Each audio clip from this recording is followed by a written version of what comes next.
4 দিনেও দুঃসহ জলাবদ্ধতা থেকে মুক্তি মেলেনি বন্দরনগরীর সবচেয়ে জনবহুল এলাকা আগ্রাবাদ হালি শহরের লক্ষাধিক মানুষের। কোমর পানিতে ডুবে আছে এলাকার প্রায় প্রতিটি বসতঘর, রাস্তাঘাট। পানি ঢুকে ব্যবসা প্রতিষ্ঠানে নষ্ট হয়েছে জিনিসপত্র।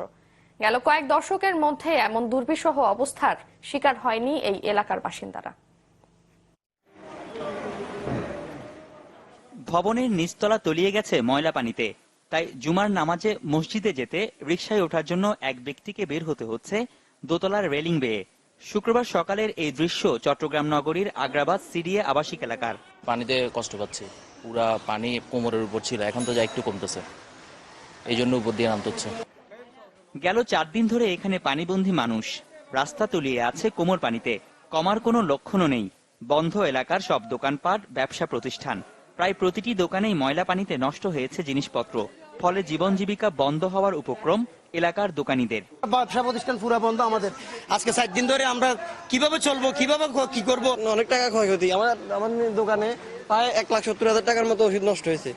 এভাবে শুধু আমার এখানে যত দোকানদার আছে সবারই তো একই পরিস্থিতি। জানমাল সবকিছু তো আমরা হুমকির মুখে। বাসাবাড়ির অবস্থা আরো করুন।